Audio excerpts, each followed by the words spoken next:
Hi everyone, good afternoon. Welcome to the 2022 AUSA Military Family Forum Series, the first of the forums. So, woohoo, we're excited we're in person, right? Woohoo!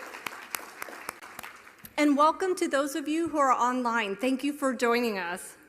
My name is Holly Daly, and I'm honored to be the AUSA Family Readiness Director.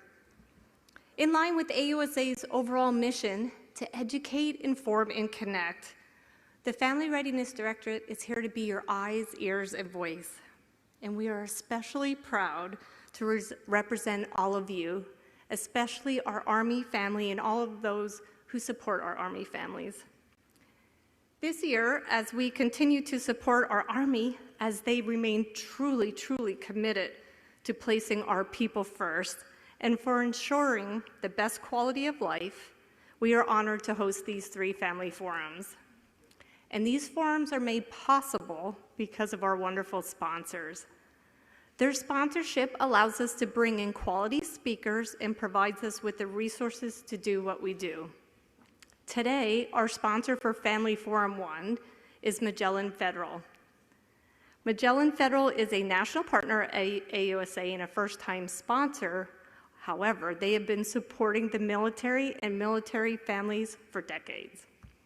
The Magellan team works to empower government personnel, military service members, and civilians to live healthier, more productive lives. I am happy to welcome the Magellan team to our forum today. And would the Magellan team please stand up and join me in a round of applause in thanking them. Thank you so much.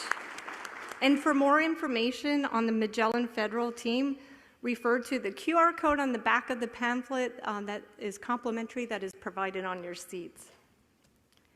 We are also thankful to a wonderful team that has worked very, very hard throughout the year. And when I say throughout the year, I mean every day throughout the year. It's our planning committee led by Army G9 under the leadership of Ms. Dee Geis.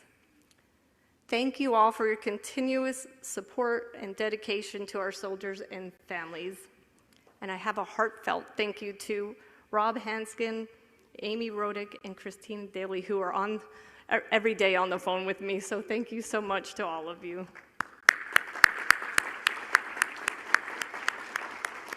So did you ever wonder how we come up with the Family Forum themes and how they are chosen? Well, the topics of the Family Forums are selected based off of trending issues and the feedback that we collect and receive throughout the years from our soldiers and our family and our communities, and we collect that through a variety of different avenues. And we are listening to your feedback. We have pivoted to a new framework for our forum, and we hope you like it. So what do you think? We're in a new location, right? We have a new, fresh look. And we have a pivot delivery of our forum. So we're excited to get started here soon and see what you think. But I do have to say, I do have to stop for a second. I know I recognize Miss Amy Rodick, but it was her vision that came to life after we were receiving all this feedback of pivoting and having a new delivery. Her vision took us forward, so thank you, Miss Amy.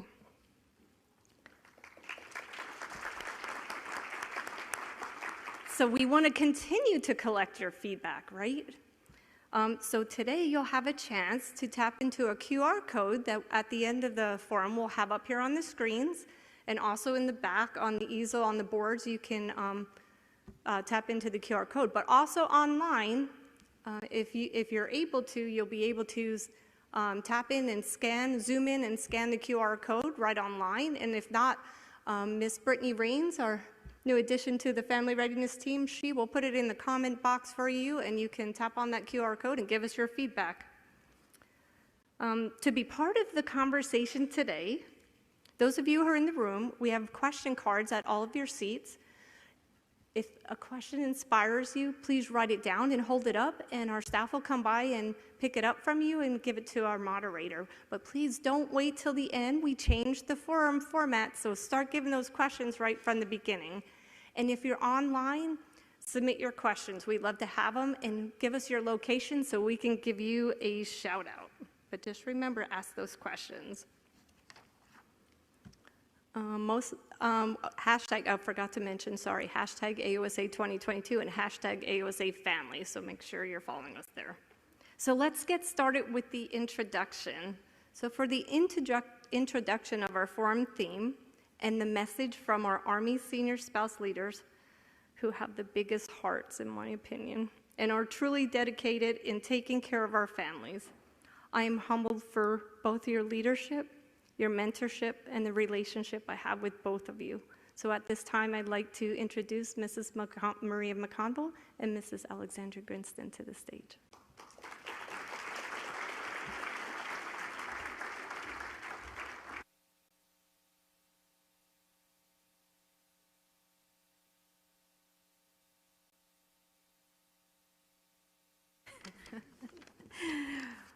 Well, thanks, Holly, and for that kind introduction. And I want to thank AUSA for once again delivering an outstanding conference. It's so great to see so many familiar faces out there, and for the new ones, I hope that I get to meet you and interact with you.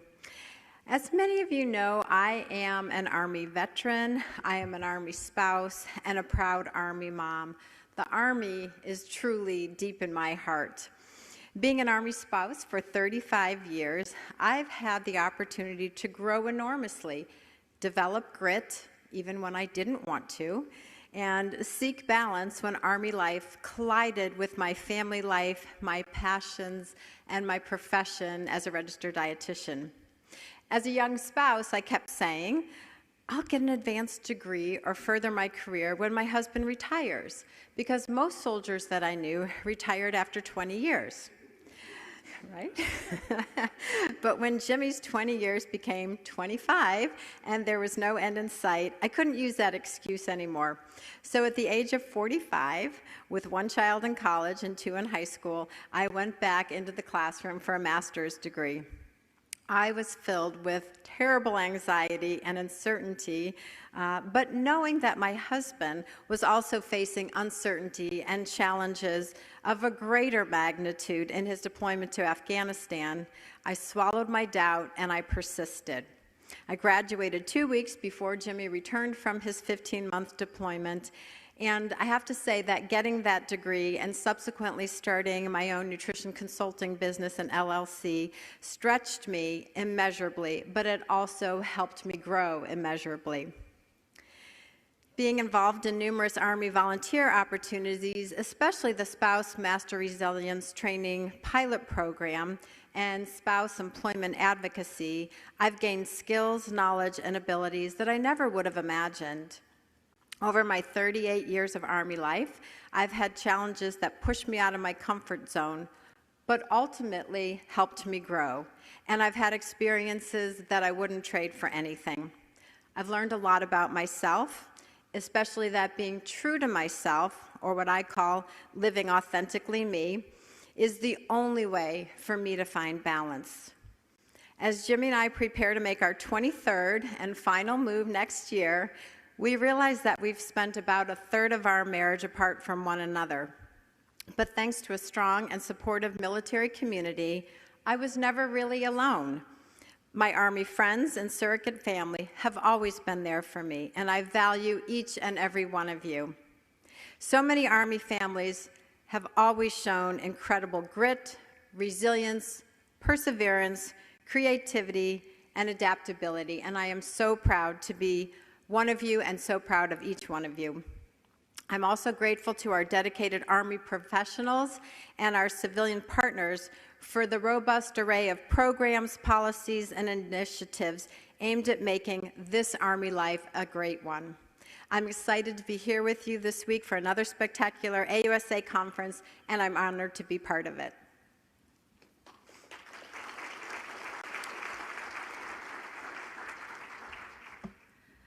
I'm very happy that the topic for the first family forum is My Army Life, Grit, Growth, and Balance. I've been an Army spouse for over 26 years, and I've met many Army spouses that showed incredible strength, especially during deployments, spouses that took challenges in stride and overcame obstacles, spouses that worked hard to balance personal well-being, family obligations, and professional responsibilities, spouses that supported each other and created communities together. I've also noticed over the years that many spouses have the same questions about balancing life, having their own career, or continuing their education, taking care of their children, and successfully handling finances. I have always found it helpful to talk to other Army spouses to get their perspective and to get their advice. Over the years, I've also learned that there are many resources available to support soldiers and families. I'm very excited that today, a very knowledgeable Army spouse is going to share her experience and personal story with us and facilitate a conversation with select panel members who will tell us everything about their programs. So I'm very honored to introduce today our guest speaker, Mrs. Donnie Dixon. Mrs. Dixon is an Army spouse married to First Sergeant Justin Dixon. She has served in various levels of leadership for many military and nonprofit volunteer organizations at various military installations. She has served as a care team leader, soldier and family readiness group leader, volunteer advisory council advisor, and Operation Kids Comfort volunteer, just to name a few. Mrs. Dixon has been awarded many volunteer service honors, including the Honorable Order of Molly Pitcher, the Department of the Army Patriotic Civilian Service Medal, the Department of the Public Service Commendation Medal, the Fort Bragg Iron Mike Bronze Star, and the Fort Bragg Iron Mike Silver Star. In 2020, Mrs. Dixon created the 82nd Airborne Division Junior Paratrooper of the Year Dependent Award that recognizes children from around the division for their resilience and contribution through their associated unit and community. Mrs. Dixon has also created the grief support group Healing Hands to support anyone who has been touched by pregnancy and infant loss. She is currently serving as the Federal Service employee for the 82nd Airborne Division as the Division Soldier and Family Readiness Support Assistant, where she oversees all soldier and family programs. She continues to serve on various boards as an advisor and advocates for military families. Mrs. Dixon and her whole family support military families together. For their volunteerism, the Dixon family was named the 2020 Fort Bragg Family of the Year, the 2021 North Carolina Military Family of the Year, and the 2021 AUSA Volunteer Family of the Year. Their biggest accomplishment as a family was creating Airborne Fishing Vets, which focuses on free fishing instructions and outings for active duty service members and veterans. So please join me in giving a warm welcome to Mrs. Donnie Dixon.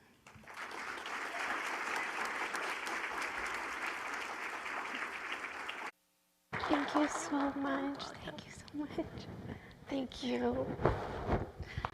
Thank you both. Wow. Sorry.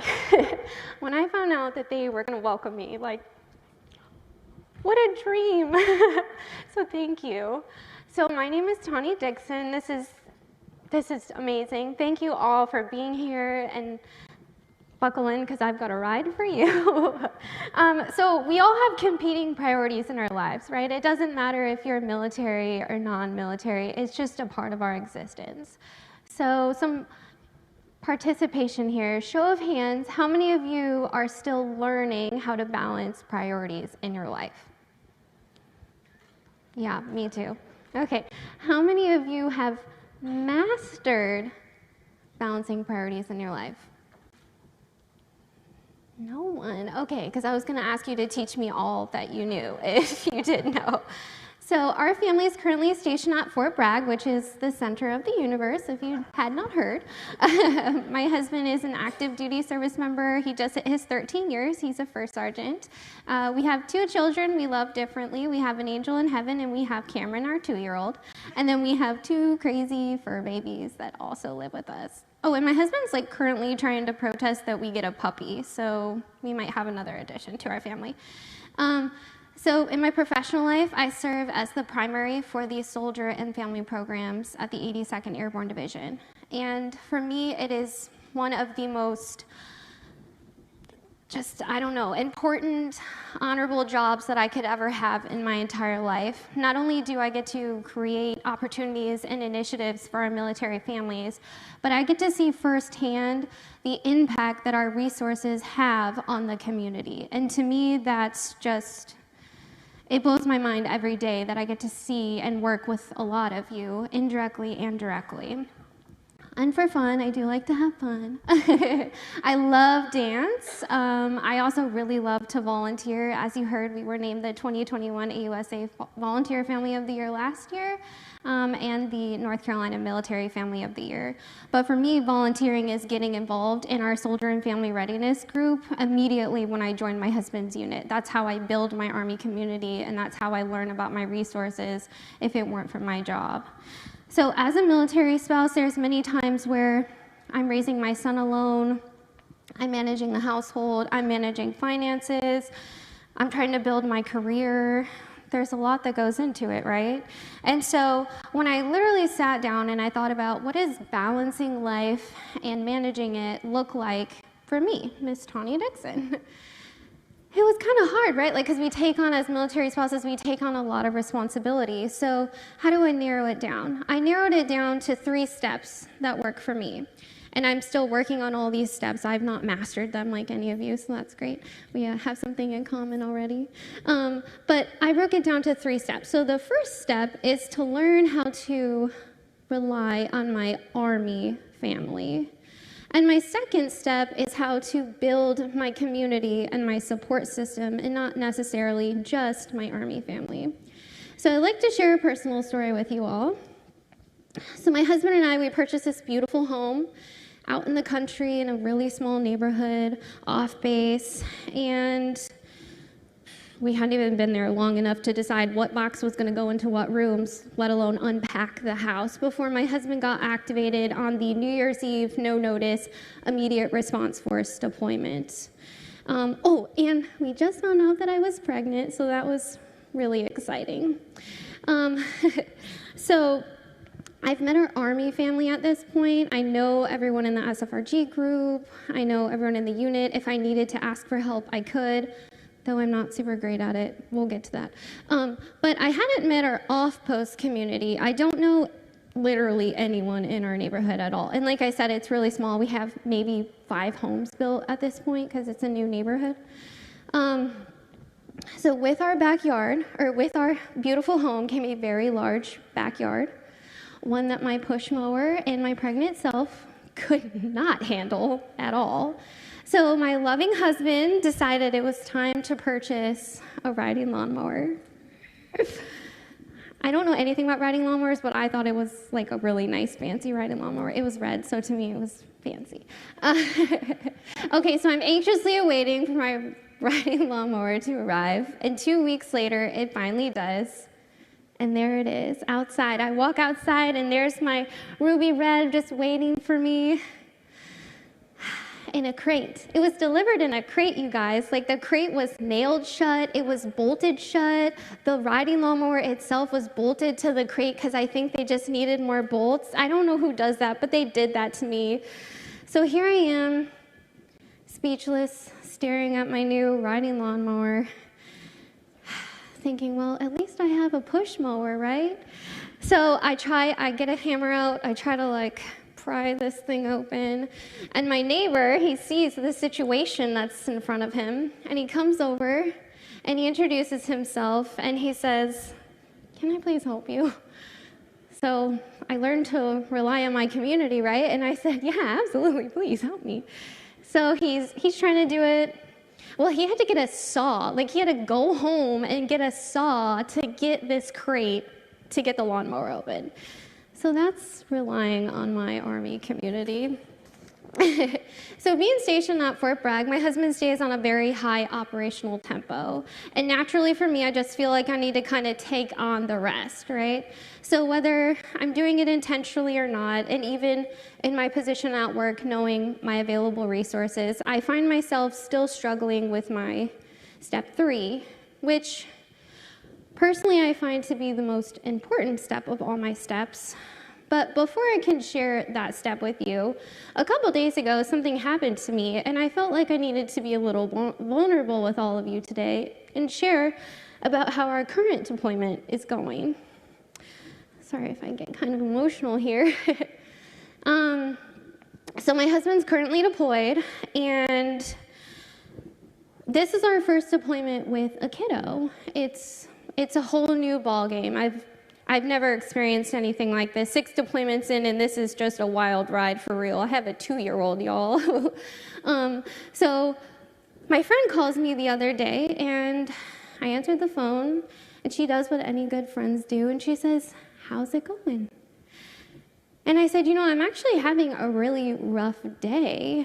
And in the moment, I felt like I was going to cry, and I did. I just started sobbing on the phone, and my poor friend on the other line is like, "What's happening? Are you okay?" But I said, it just feels so overwhelmed. I've never had to be responsible for anyone else's feelings when it came to a deployment. It was always just about me and focusing on what I needed to do for the household and what I was doing at work. And now this other person that I have to worry about is my 2-year-old son.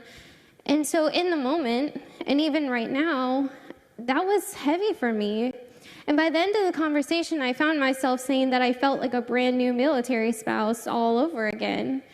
And I truly couldn't believe my own ears when I said it, but it's the truth. And I think as we progress through this military life, we have moments where it just changes for us. And here I am with a husband who's been in for 13 years, and I feel like a brand new military spouse. And, so immediately after my husband left, my not even 3-year-old vehicle decided it was going to die. I had to buy a new vehicle. My ruby red beauty, poor thing, started spitting out white smoke. Yeah, apparently I put in too much oil. I don't know how that worked, but and then we just had a hurricane. Hurricane Ian came to visit us, if you guys were wondering, so that happened. And then when I got invited to come here, I was so honored. Like I said, I get to be here with all of you. I was so excited. So our family has a nanny because that's what works best for us. My husband and I just have very unique work schedules, so that's what we chose to do. But my nanny is about to have a baby.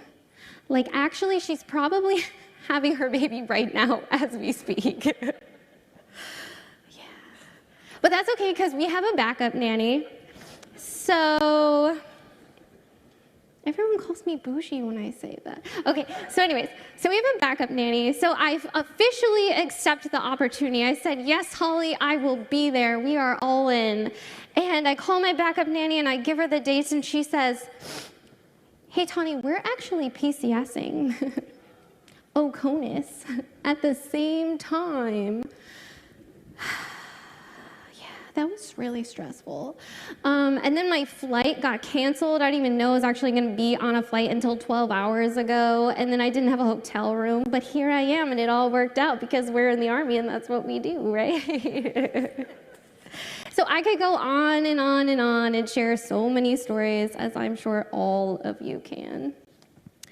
And what I've learned over the years of being a military spouse is that in order to do all the things, like take care of my husband and my child, and do the things that I'm most passionate about, I have to have my step 3. And my step 3 is self-care. And I'm not super good at step 3, you guys. I'm just not, which is why I'm crying on the phone with my friend, because I'm overwhelmed and I'm in this new stage of my life with a toddler, and my husband's deployed, and when he FaceTimes, he's like, "What happened to the house?" I'm like, "This is our life now. You'll see when you come back. You'll see."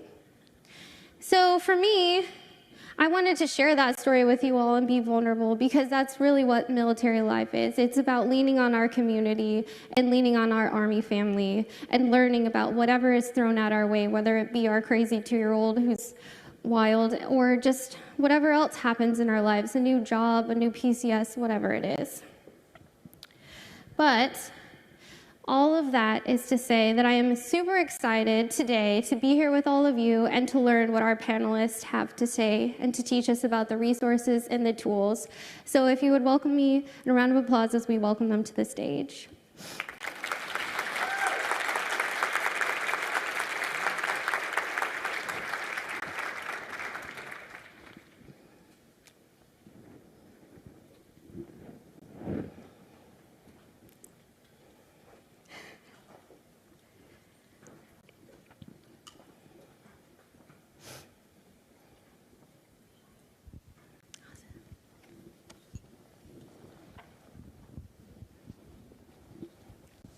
Hi, everyone. Thank you all for joining me today. I'm very excited that all of you guys can be here with us. So if you wouldn't mind, while we get this started, let's just do some quick introductions. If you could tell us about yourself, and we could start with you. Hey, good afternoon, everyone. My name is Deidre Tahan, and I'm currently the Commanding General of Brooke Army Medical Center down in San Antonio, Texas. But what makes me really excited about being here today is I truly believe that our warriors are that top 1% of Americans that both volunteer and qualify to serve our nation, and that makes our military families that top 1% of families in our nation that really give more to our nation and really have put nation over self. And so I'm really excited today to be here to talk to you about self-care and how to get after your health, especially in a post-COVID world. All right, good afternoon. My name is Christina Love, and I am also excited to be with all of you here today. So I'm the director of the Spouse Development Office at Fort Leavenworth, Kansas. Maybe I wish it was in Texas. But a little bit about me. I spent 21 years as a military spouse, and like many military spouses, having to navigate your way around and looking for employment. Some employment's great, some employment's not so great, but I have been blessed to be where I am today, to have additional opportunities.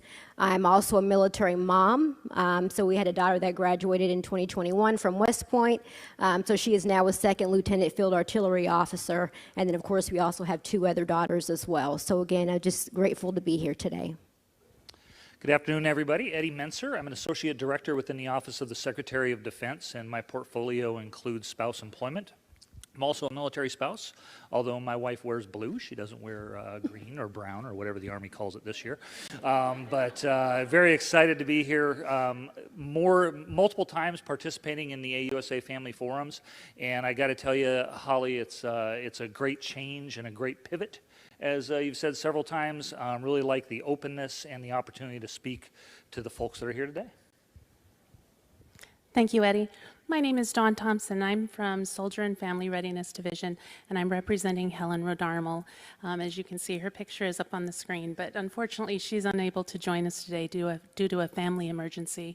So I have been serving the Army as a civilian for the last 30-plus years, and I'm also an Army mom to a son who was in the Army for about 6 years. So I'm proud to be here today to represent our office and to talk to you a little bit about child, youth, and school services. Thank you.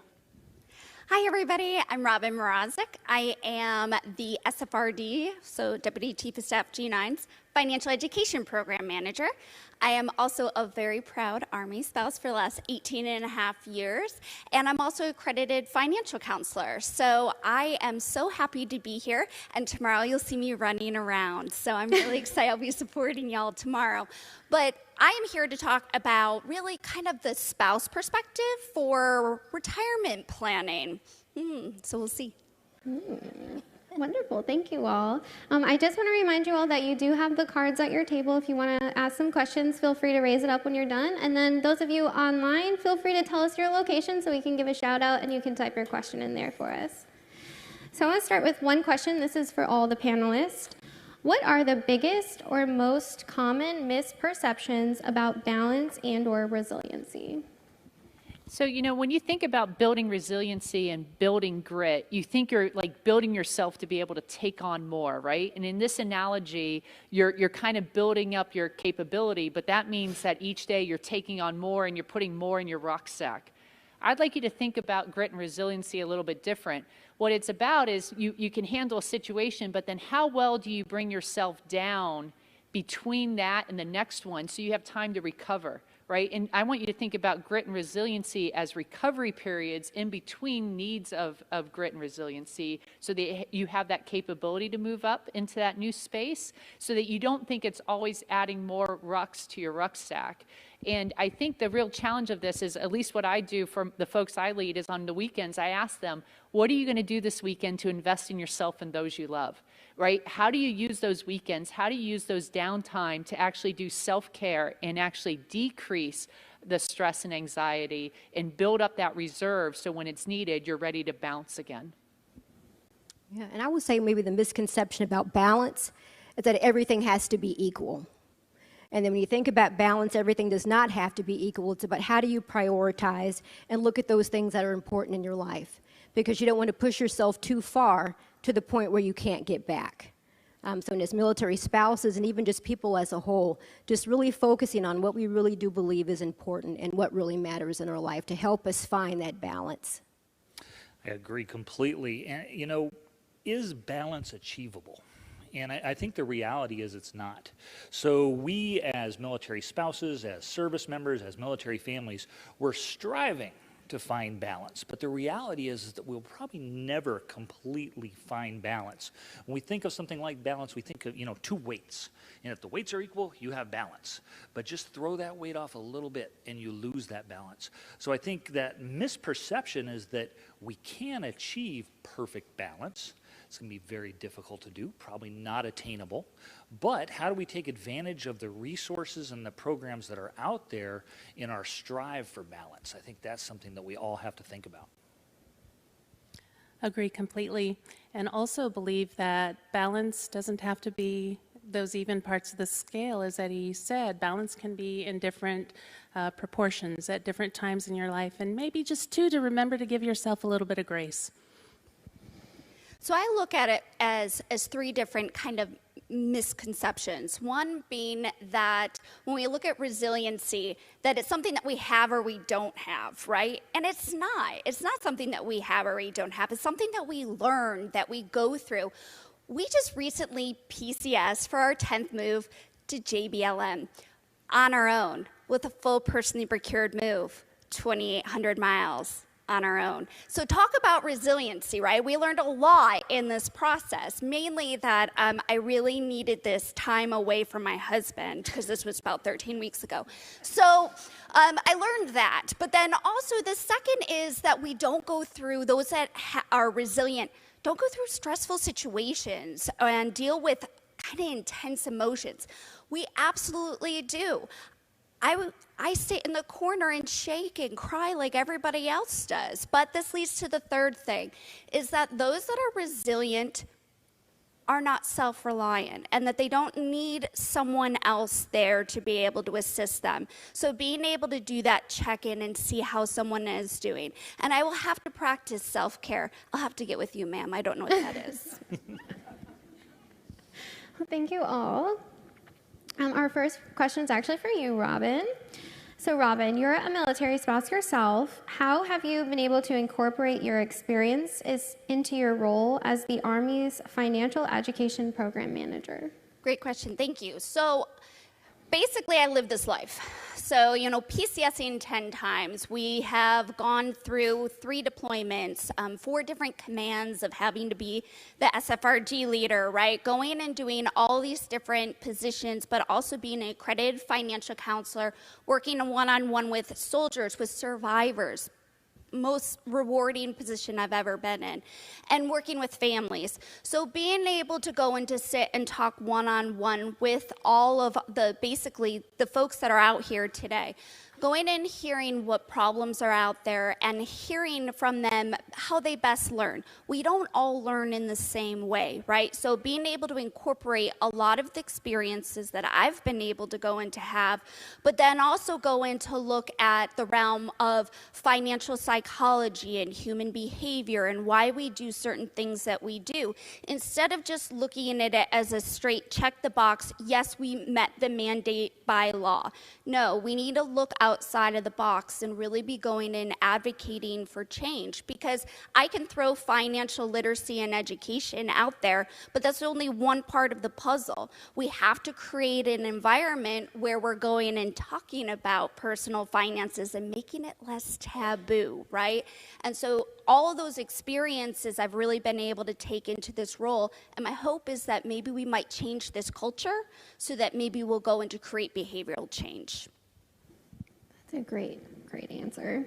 And to lead on to that, General Tahan, what are some simple things we could or should be doing to improve our overall health? So what I'd like you to think about is, what have you really loved to do before COVID? I want you to go back a couple years, and I want you to think about those things that made you the happiest prior to COVID. What are the top 3 things, right? What are those things that you kind of brought you joy? And now I want you to think, are you doing them? Are you taking time to do the things that you used to do and you loved to do before COVID hit? And for a lot of us, that answer's no. So we replace that time with watching husky videos go wah, wah, wah when they get like washed, right? we filled our time with those small little videos that all of a sudden an hour's gone away, and we haven't invested in the things that we know bring us joy. And so I think, and as you hear about this in self-care, and I think you did an amazing job speaking about this, it's the idea that social connection is so important, but somehow over the last 2 years, even though we have all this technology to make us better connected, we're more physically isolated than we were pre-COVID. And actually going out there and creating those connections, meeting your neighbors, knowing which neighbor has the chainsaw to help you get your ruby red out. But it's the idea of connectiveness and really investing in that. And I think I'm going to get a chance to talk later about the blue zones, but it's the idea of really investing in those relationships. And there was a study done out of Harvard that I think is really powerful. They took all these people from Harvard, and it was about 60 or 70 years ago they started this study, and they followed them for decades. Then they also went into inner city Boston, and they followed similar individuals, but very disadvantaged. And they followed all these 2 groups, and the only predictor that determined success 60 to 70 years later was their social connectedness. How well do you have 4 to 5 people that you can really rely on in a time of need? And those folks, regardless if they were going to Harvard or they were in inner city Boston, the folks that had the most people they can rely on and they spent the time investing in those connections had actually the best outcomes, both from a physical and mental health perspective. And so those relationships, calling your family, calling those folks you haven't talked to in a long time, and staying connected really does matter for your overall health. And it's those little things that really matter. Wonderful. Thank you so much, ma'am. So this one's from our online audience. This one's from Fort Lee, Virginia. I'm going to open it up to the panel. They're curious about what installations have a spouse development center or something similar. Okay, well, I will take that on, and I will go ahead and just talk a little bit about what our office does. But first, let me just say this. There is nothing like a well-informed, resource-ready, and resilient spouse. And so what I will tell you is when military spouses spoke, the Combined Arms Center and Army University, the one located at Fort Leavenworth, Kansas, listened. So what they wanted to do was build an enterprise-level office, which is called the Spouse Development Office. And what that means is that we are here to provide policy, cross-functional coordination, and synchronization of Army spouse education and training programs across the Army. So what does that mean? So when you look at professional military education, our service members go through courses or training to help track their career. So we want to be able to do the same thing for our military spouses. but not just have courses that help track their progression, but also help to support their career and talent management along the way, as well as offer credits for the courses obtained. And we're also designed to fill a gap in spouse education because we know there is a gap in our enlisted spouse education. So as we've worked with our courses that currently exist across the Army, we're going to be working with centers of excellence in schools to help design and build courses for spouses so we can start at the basic level going all the way up to the executive level, because we're here about driving change, because we know the mission is for our Army spouses to be well equipped early on from entry to exit. Great, thank you so much, Christina. To follow on to that, Eddie, this one's for you. What can military spouses and families look forward to in the future regarding new and innovative programs? Yeah, there really is a lot. And when we look back, going back to General Tahan's comment on pre-COVID, post-COVID, there was a lot of buzz about remote work opportunities for military spouses in a pre-COVID environment. But as we went through COVID and so many military spouses showed that they can work in a remote environment, companies and employers recognizing that remote work can happen.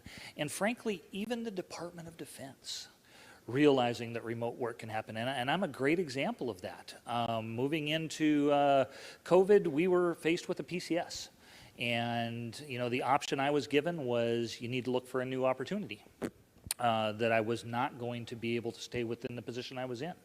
And I went out as my own advocate to other offices within OSD and found an office that said, you know what, you're a known entity, you've been in this space for more than 3 decades, we want to take on that opportunity for a remote environment. And now, 2.5 years later, through 2 PCSs, I continue to work within the Office of the Secretary of Defense, focusing in on spouse employment as well as many other family programs. And I've been to DC, this is my 4th trip to DC in 2.5 years. And my office is in the Pentagon. So it can be done. And, you know, so there are great examples. We're going to see more of that. One of the things that we're very excited, I'm sure many of you are familiar with the Taking Care of Our People memo that Secretary Austin released about 2 weeks ago. We're very excited about paid fellowships for military spouses. This is something that we've been working hard on for several years to find the authority and the ability to place military spouses within corporate America with a paid stipend from the government. And so that's going to be launching. We're just in the infancy right now, but we expect to see our first military spouses placed with corporate America in January of 2023. So a lot more information coming out there. So those are 2 initiatives that I'm really looking forward to: increasing employment opportunities from a remote capacity, and then getting these paid fellowships for military spouses that can 12 weeks in a company, gets them indoctrinated, their compensation is covered by the DoD, and then the hope, of course, is at the end of that fellowship, they transition into full-time employment with that employer. Great, thank you so much. All right, Dawn, this one's for you. So the day-to-day lives of our military youth was impacted by the COVID pandemic. What programs and initiatives is the Army offering our youth to help them with anxiety, depression, and motivation? Thank you. That's an excellent question. Youth programs, as we know, are recovering from the COVID pandemic, and as my colleagues on the stage have been addressing some other areas that have been, and initiatives that have been addressed through it, so are our youth programs. Some of these efforts to return to a steady state include a youth sponsorship program that assists youth as they transition between installations. Also, the Headquarters Department of Army has partnered with the Boys and Girls Clubs of America in the Whatever It Takes, BGCA, and Whatever It Takes to Serve Military Youth. BGCA supports military families with youth ages 6 to 18 with no-cost memberships through Mission Youth Outreach.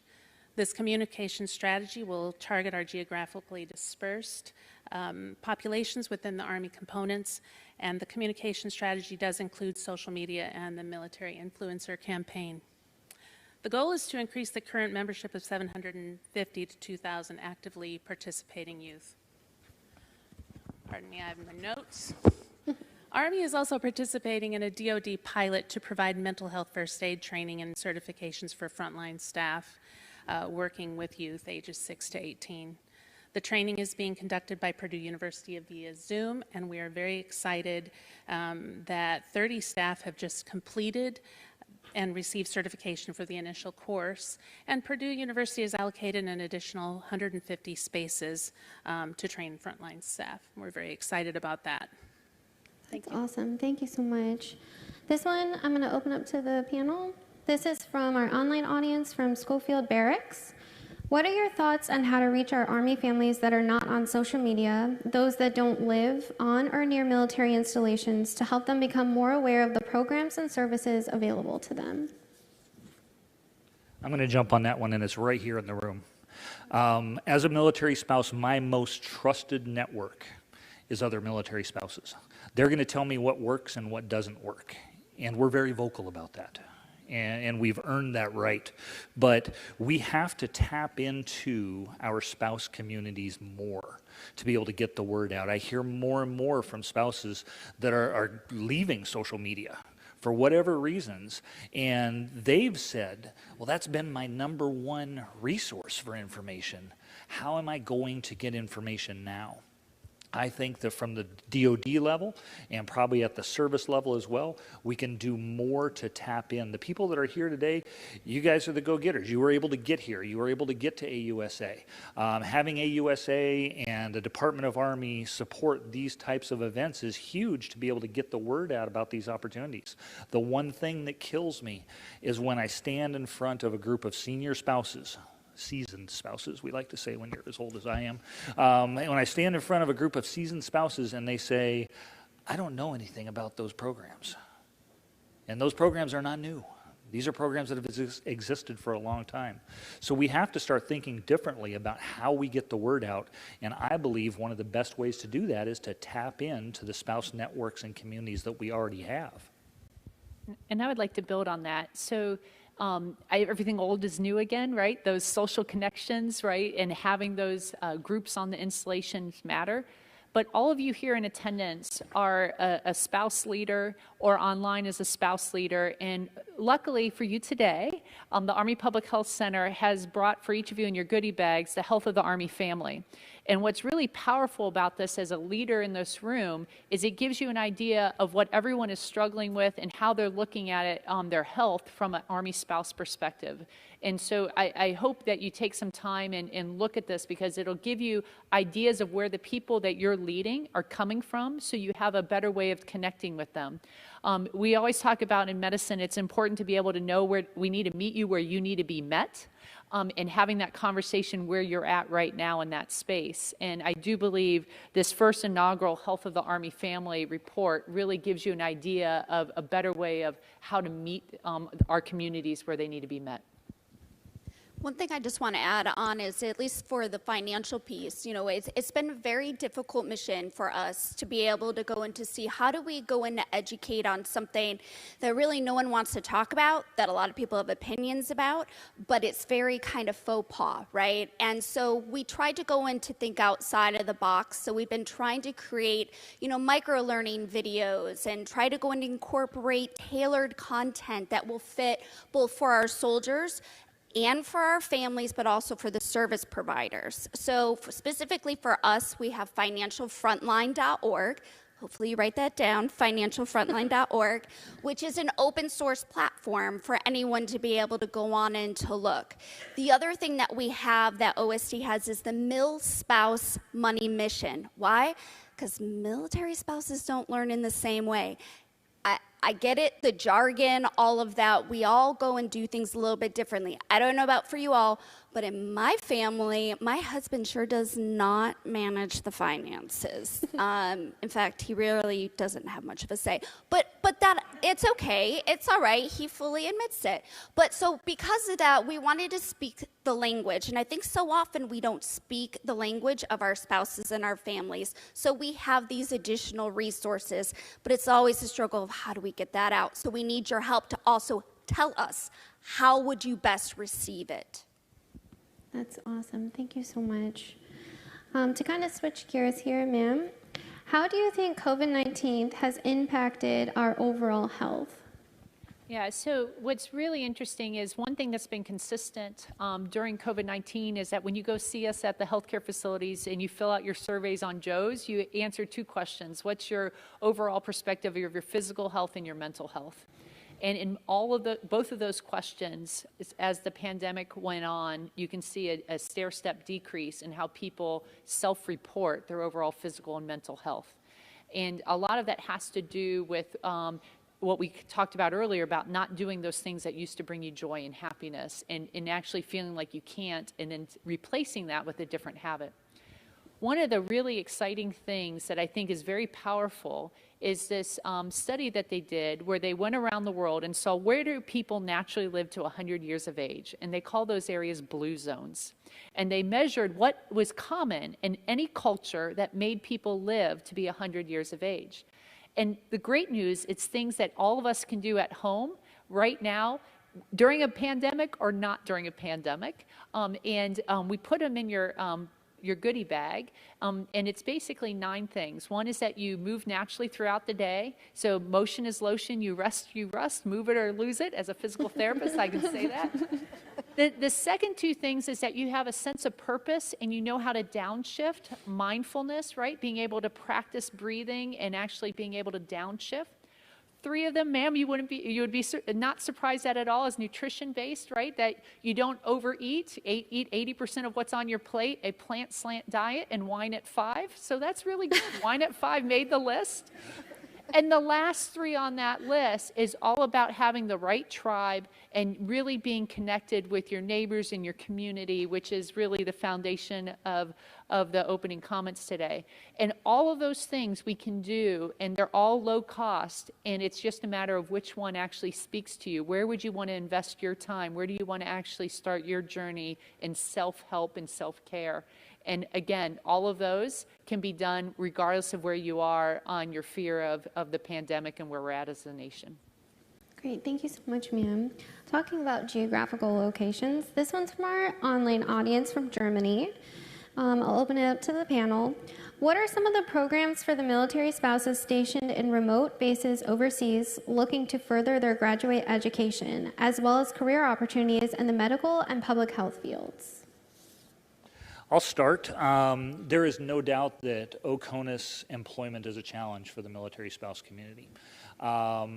So that's something that, believe me, is being looked at the highest levels, both within the Department of Defense and the Department of State, as well as the current administration, to look at how we can ease some of the restrictions that are on military spouses working in different locations. There's a lot of challenges, and I can go down a long, long list of those challenges, but it's something that's very recognized. So as a department, and when I say as a department, I'm talking wide department, not just Department of Army, it really is about breaking down barriers. It's about finding opportunities, speaking to potential employers that may have opportunities. I know that across the military services themselves, they're looking at hiring actions. There's several different pilots that are going on, OCONUS, to be able to bring more military spouses into the federal space. I think that's very important. There are lots of opportunities for employment, and I know that Dawn will talk, childcare and those opportunities, but having worked childcare for the vast majority of my life, you also need to be somebody that wants to be in childcare, to work in childcare. It's not a panacea for every spouse employment need, and that's a reality. Sometimes we get caught in that rhetoric. Well, if you want a job, just go to the CDC. Well, maybe I don't want to work in the CDC.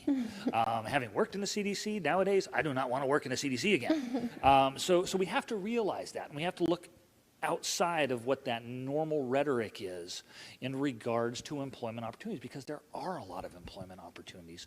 We just need to focus in on how do we attract that spouse community and how do we cater to that spouse community.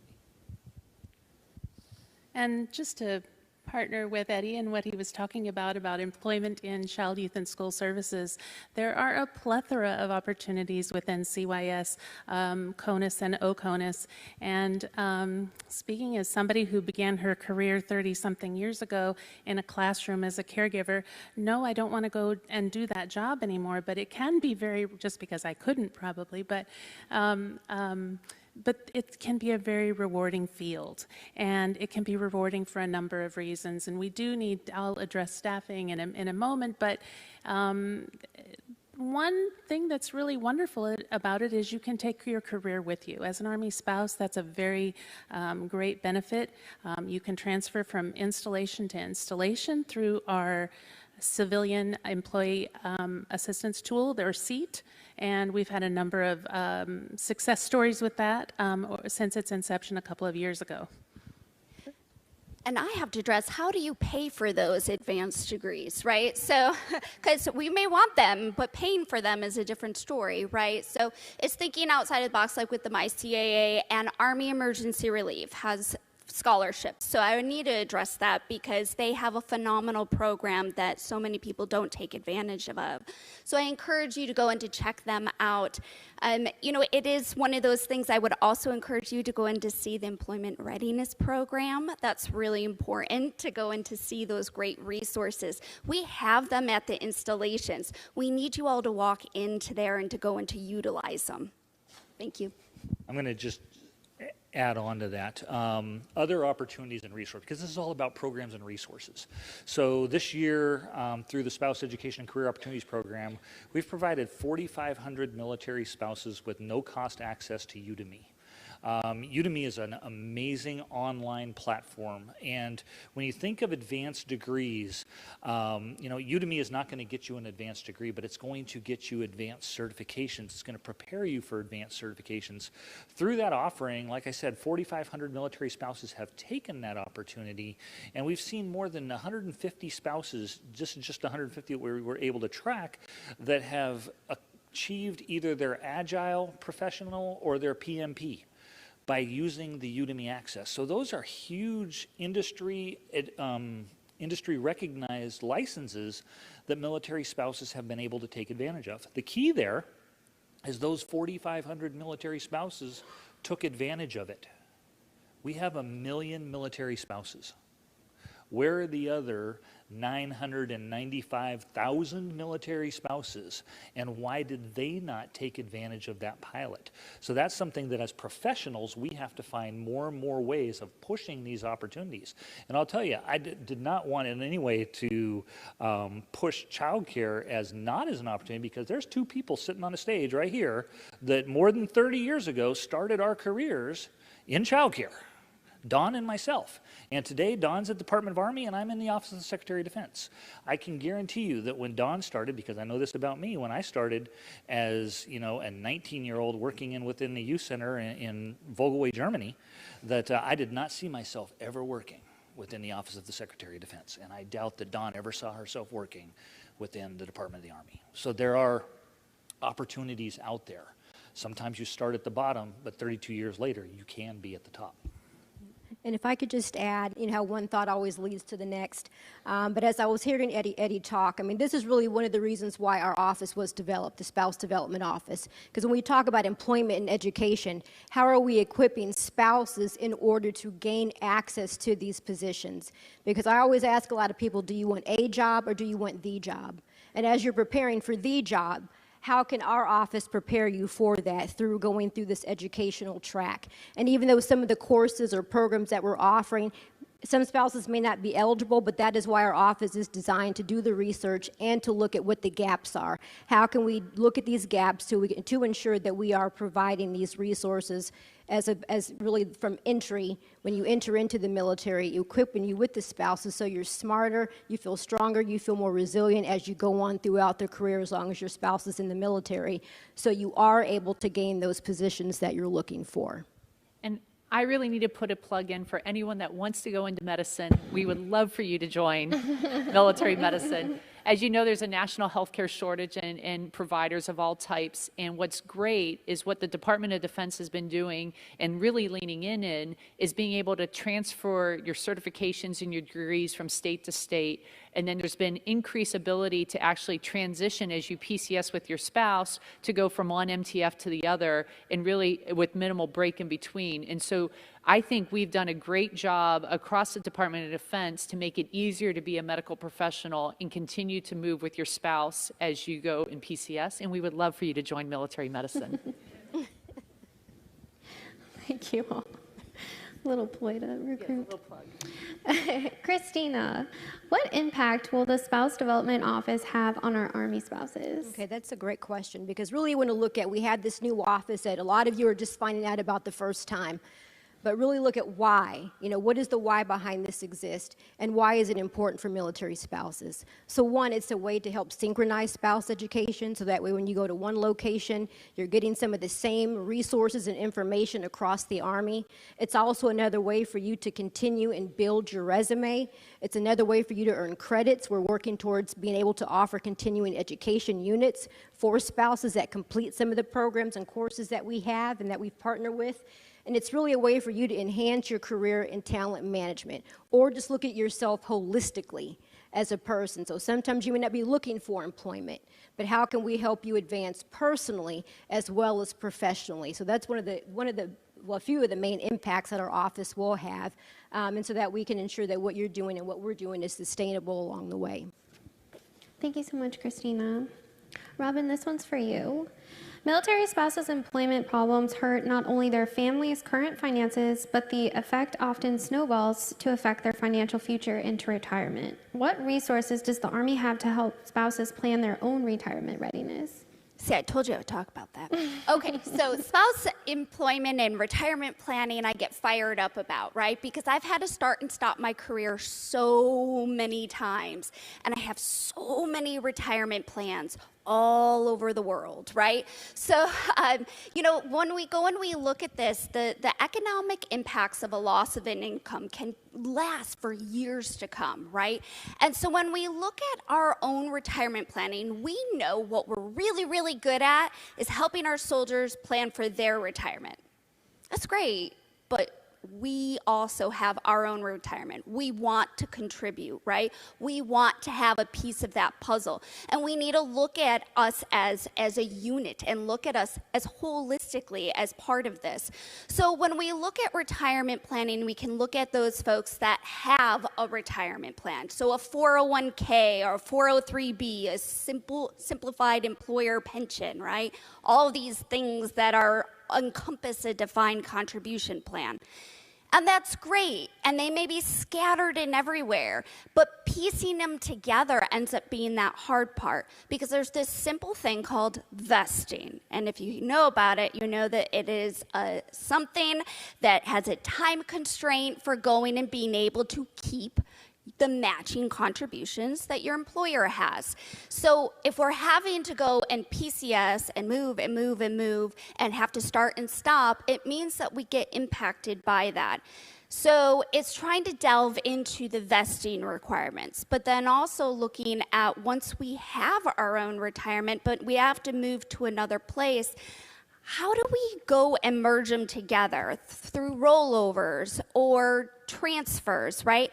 So some of these have lasting tax implications that we need to address. But then what about if we don't have any income or we have minimal income?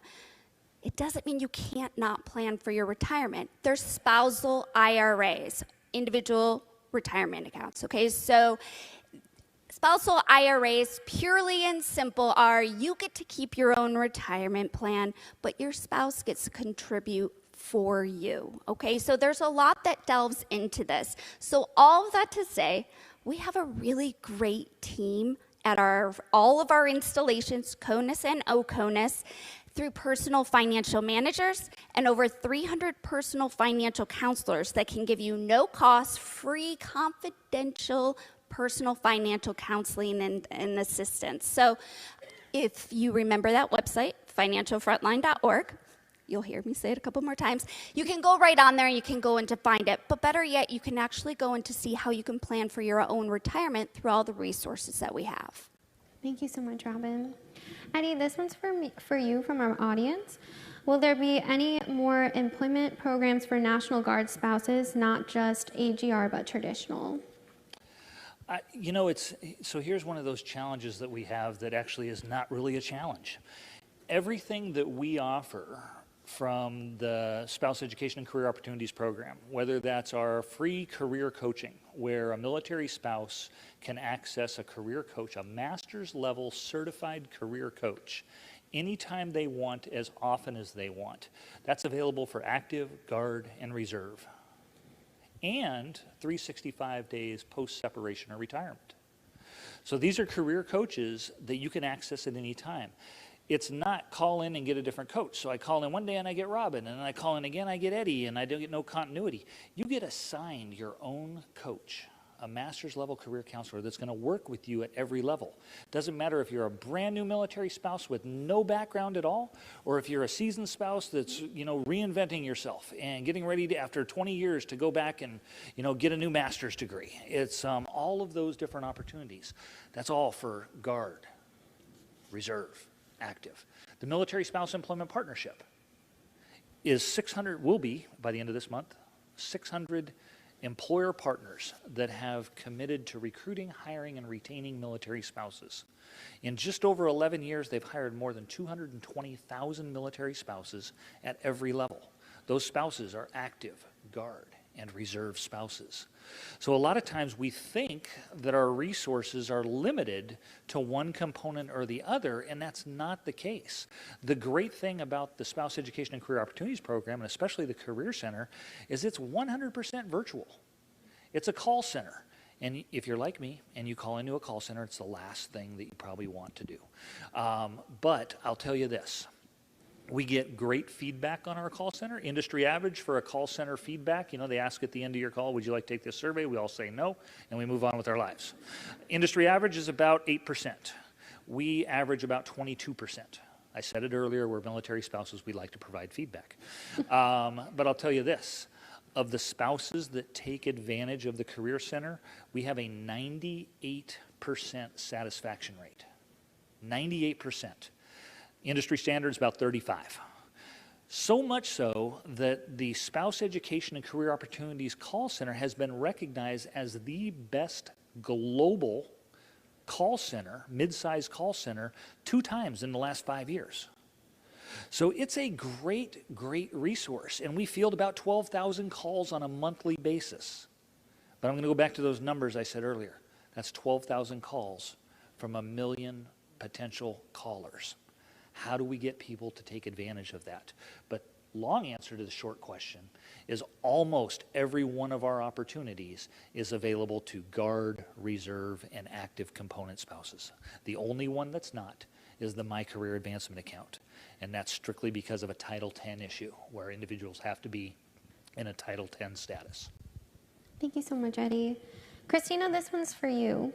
Is there a plan to open other spouse development offices? How can spouses outside of Kansas, say in Texas or Missouri, take advantage of the resources that your offices currently offer? Nope, that's actually a great question. So right now the plan is just to have the one office, but to grow the office. So you have one central location, or we would call the hub, for spouse development. For spouse development programs that exist, maybe in the future when there's additional resourcing, we're able to place different people at different locations to help us offer these spouse programs. So right now we have a training support specialist and a training program specialist, along with myself, the director, to actually manage as we look to synchronize spouse programs across the Army. So with that, and what that basically means is as we work with our centers and schools at the junior level, we also work with the pre-command course, we also work with the United States Army War College, and then we also have some programs that currently exist within our centers and schools because we want to make sure they fall under our 4 lines of effort, because that's really what is key. How can we develop the well-equipped holistic spouse through leadership, balance and resilience, readiness, and also Army programs and initiatives. So those are our 4 main lines of effort. So as we work with spouse programs across the Army, there will be these initiatives, and you'll have programs and resources and lessons that you're providing that fall under those 4 lines of effort. So that's how we'll try to reach across globally with the intent to also service our National Guard and Army Reserve spouses. So right now we are servicing our Army spouses because we've only been around for a year. In 1 year, you're kind of building the plane, building your staff. What is your office going to look like? So when we launch and we get good at what we're doing and we're effective at what we're doing, then we'll be able to branch out into FORSCOM and also branch out to our Army Reserve and Guard military spouses. Thank you so much, Christina. This one's open to the panel. It's from our online audience from Fort Bragg, North Carolina. The availability of childcare continues to be a challenge on our installations. Is it possible for the Red Cross and Armed Services YMCA to support teenagers by providing no or low-cost basic first aid and babysitting fundamentals to assist with alleviating the issue of unavailability or access to childcare? Yes, that's a great question and pretty much a multifaceted one. And I think I'm going to start by saying there are a lot of different ways that we can combat access to care, one of which is what is mentioned, and it depends on the type of care that families are requesting, because we know that that is a variety of, everybody has a variety of needs, and you talked about that, Tawny, yourself in your opening. So looking at it as a variety of ways that we can combat access to care. One of the ways is by reaching outside the gate. We offer installation care on and off the installation, and expanding our off-post opportunities is one of our efforts right now through MCCYN Plus and the quality rating QRIS code. So I just don't need these, I'm just going to talk. One of the ways that we're expanding our access to care is through MCCYN Plus and our community-based options. Another way is through the in-home child care pilot, and many of you may have heard about that. It is accessible through MCC. You can find out additional information on Military OneSource, and it's already beginning to be expanded beyond the initial locations in the National Capital Region, Hawaii, Norfolk, and to other areas in the next coming years, as well as in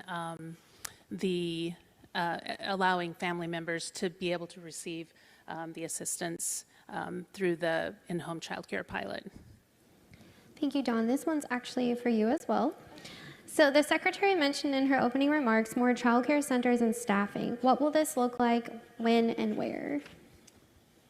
Yes, as we all know, if we've been around, we know that in every industry, staffing continues to be a challenge. Well, our industry of childcare has been hit hard with that as well.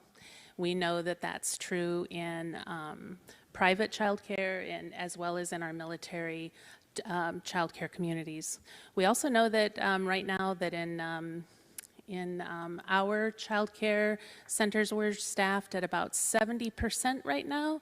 That was as about the end of August, and it's increased maybe a little bit beyond that, and we're slowly seeing upticks with our staffing through a variety of efforts that we continue to make. One of those is the compensation task force that's OSD-led, that is looking at a comprehensive way of addressing our child care shortages throughout DOD, as well as the MCOM-led staffing OPT, which is addressing the goal of getting our staffing back up to 90%, and through a variety of efforts in that 6 lines of effort, which include training, which include looking at policy, looking at background checks, and all of the areas that we think, because it's not going to be one simple answer, it's a multifaceted answer to that complex problem. In addition to that OPT effort is the recruitment and retention bonuses and efforts that we're looking at. Recruitment bonuses, we're looking at the SEAT program, we're looking at the incentives that we offer to include the pay scales and the addressing of the pay scales, as well as looking at retention initiatives. Thank you. Thank you so much, Dawn. General Tahan, this is for you. How do we get a copy of the health report, and what are some things that you found surprising out of the report? So that every year they do the Health of the Army reports, and they're available on the Army Public Health Center's website. And the Health of the Family was the one that's also available there. So you can download this for free online. It's a nice PDF. We did bring a whole bunch of hard copies here for everyone in the room to help get the word out. I think the thing that won't be a surprise to all of you in the room, but I think is really important to emphasize, is about 57% of our active duty service members have a spouse or a dependent. And when they asked about what makes them want to stay Army, really in the top 3 answers for all of them is really how much their spouse or dependent wants them to stay Army. So when you think about the health of the Army family and you think about our retention requirements, they actually go hand in hand. So when we invest not just in our soldiers' health, but in our families' health, and we invest in that holistically, we also resolve some of our retention challenges. As the old saying goes, the Army recruits soldiers but retains families. And I think you see a lot of that in this Health of the Force report. Health of the Army Family report, sorry. Thank you, ma'am. I'll direct this one to you as well. This one's from our online audience in South Carolina. There's a strong need for mental health treatment for soldiers, spouses, children, and civilians. Parents are traveling sometimes more than an hour and a half for child treatment or waiting 6 weeks for just an adult intake with a behavioral health specialist. How can we tackle this in order to get people to the safe, resilient place?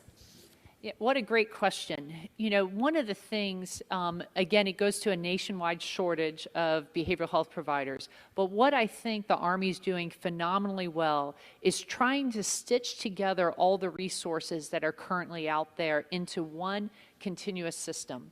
So if you think about all the life stresses that you've had in the last year, some of you PCS, some there's been promotions, some there's been marriages, births, deaths, all of those things happening at once.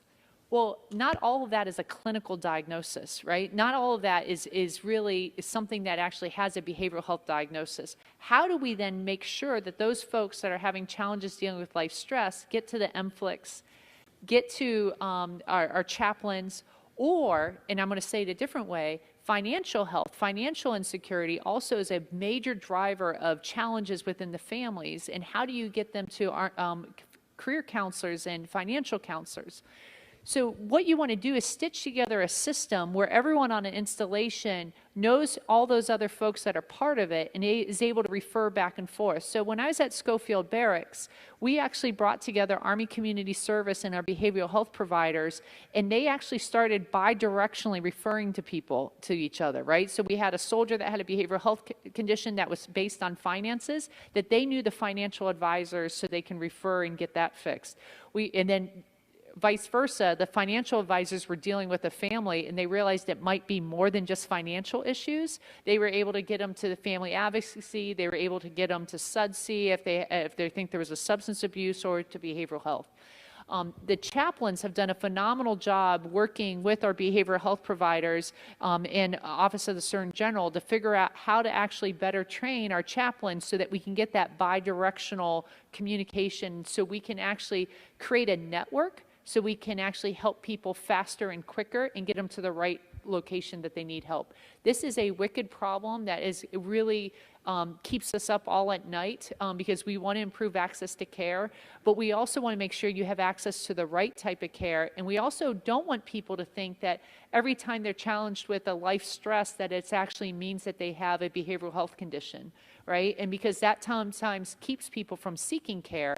And really the reality is, we just need them to be able to talk to someone that can help them through that crisis and know that they have a secure place to have that conversation. And so we're trying everything. We're working around the clock to try to figure out how to better do this. And I'm really excited where the Army is taking us. I know General McConville and Secretary of Army and Sergeant Major of the Army have been working hard to figure out how we piece together all these resources to better serve our communities. Thank you so much, ma'am. Robin, this one's for you. Talking about finances is difficult, and asking for help is extremely personal. How can a spouse utilize Army resources for assistance and start those conversations with her soldier? Yeah, great question. So I just want to ask you all a question. Think on it. What was your first money memory? Way back to when you were very young, probably. Was it a positive or was it a negative? So a lot of the times our money memories are shaped by our relationships with our parents, with our guardians, with our friends, with our leaders, with our fellow soldiers, right? And so we bring that into our relationships. And so conflict is the #1 reason for problems in a marriage, usually around finances, right? And a lot of it is because we just haven't learned how to go and to speak and talk and communicate about it. And so that's one of the things that we're trying to really dive into. So we have a lot of really great resources where financialfrontline.org, yes. And so we have some great handouts like My Rating as a Money Manager and our Financial Values Worksheet, but also we have spending plan worksheets. Now, I despise the word budget. I think it's really, I don't know, it's nails on chalkboard.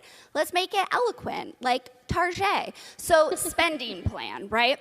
And so you can go on there, you can use these different resources, but we also have a really great self-assessment tool so that you can sit down together and be able to see where you're at and take all the drama, all of the thoughts and emotions out of it and just look at it on paper. And then from there, you're able to sit down and have conversations, but you have to be able to turn to your partner and you need to be able to look face to face and do reflective listening. And I know that a lot of times we're thinking about what we're going to say next and blaming and judging, or it's just me. But we need to do our reflective listening and be able to hear, because when we feel that we're heard, we feel safe, right? And so we create this safe environment where we can go in to talk about our finances. And it's really, really difficult in relationships. And so that's where I want to see this improve, is not just throwing something at it, but we're really starting to change our behavior and the way that we sit and learn and talk about it.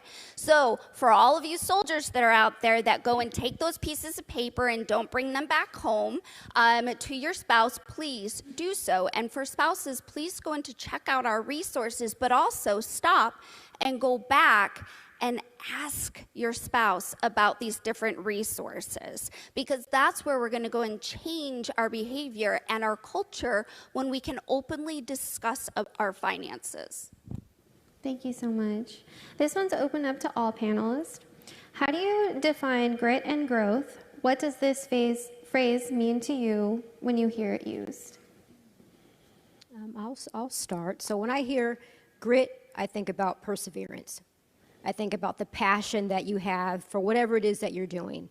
And even as I reflect on my time now as an Army civilian professional, and even my time as a military spouse, you feel like you just have to have grit everywhere you go. What is my passion? What is it that I'm trying to do? What are we trying to do as a family unit? And being able to conquer that, through the years and even after. How can I, feel best when I am at my best? How can we be at our best when we are at our best as a family and as individuals? And being able to seek out what is my passion? What are the things that I'd like to do so I can persevere, so I can be resilient, so I can grow as an individual, not just professionally, but also personally. So those are the things that I think about when I reflect on what grit and growth means to me, and of course my family unit.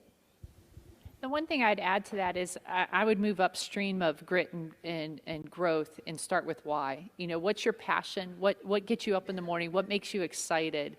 And you have your most amount of grit and growth when you understand that why and that underlying passion or direction that you want to take. And I think sometimes when your why is misguided with what you're doing every day, your agenda could be full, but it's full of stuff that you're not actually wanting to be doing. And are you actually scheduling the things that bring you joy and happiness? And when you do that, then the grit and resilience grows with it.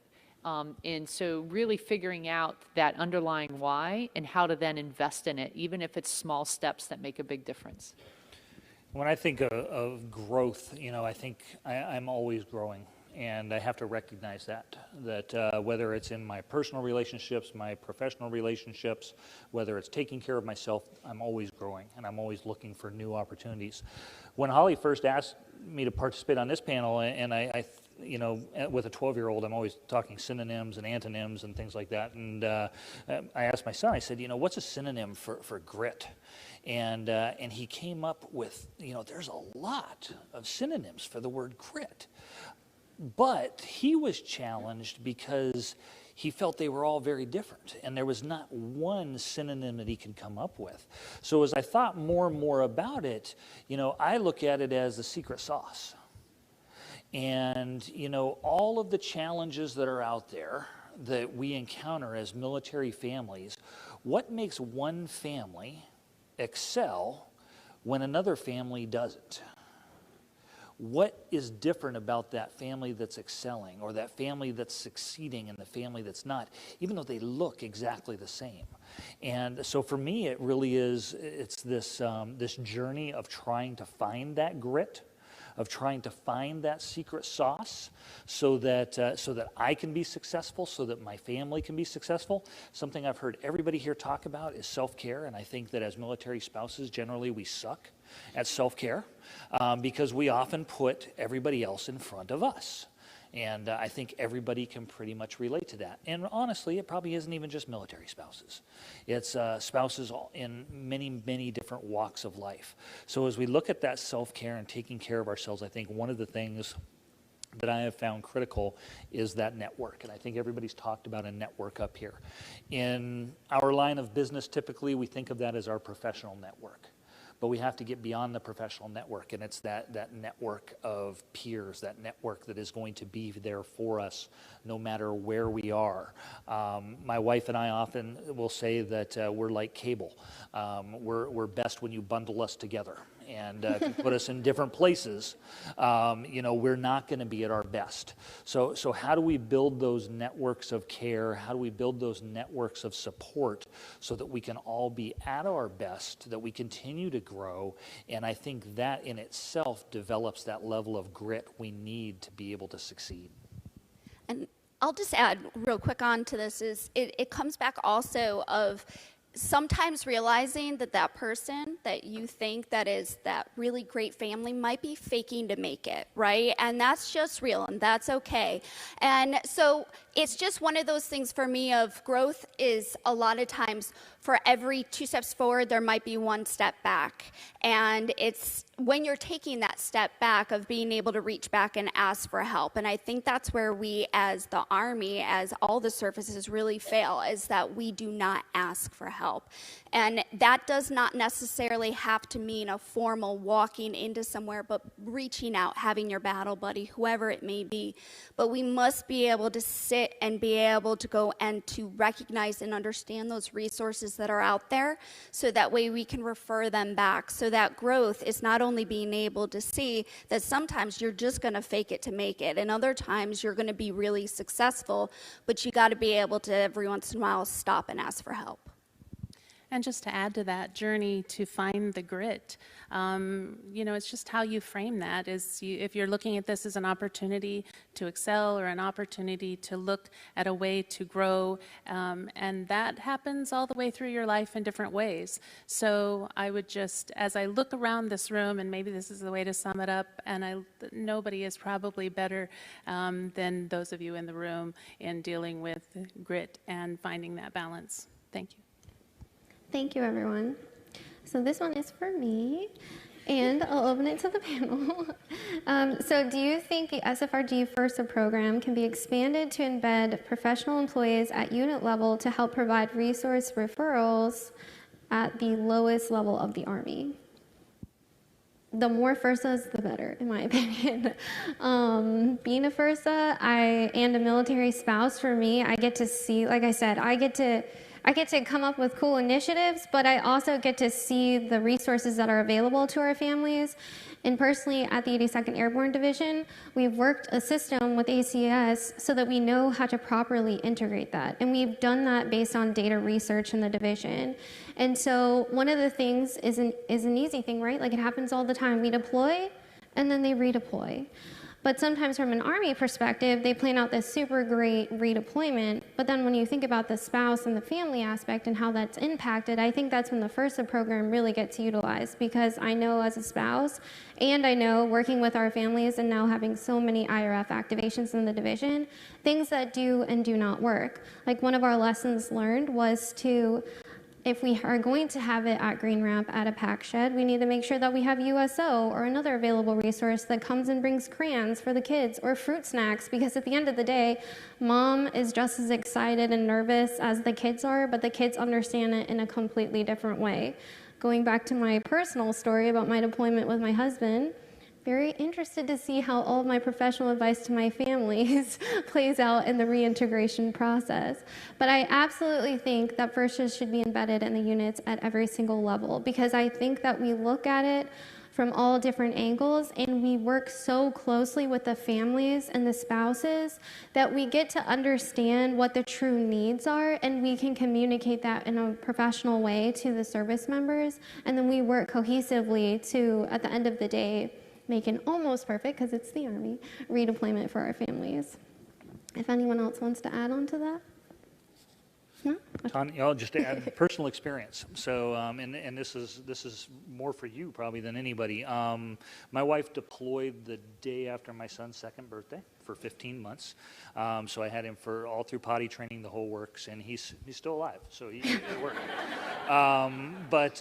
So it does work. But through that deployment, somebody that's been in the family readiness system for 3 decades and has preached and said, here's the tricks, here are the tools. One of the things that I tell folks is, set up a babysitter for every Saturday between 12 and 6. If you don't use them, you don't use them. But if you want them, they're there, and you've got it guaranteed for the next year. Did I do that? Heck no.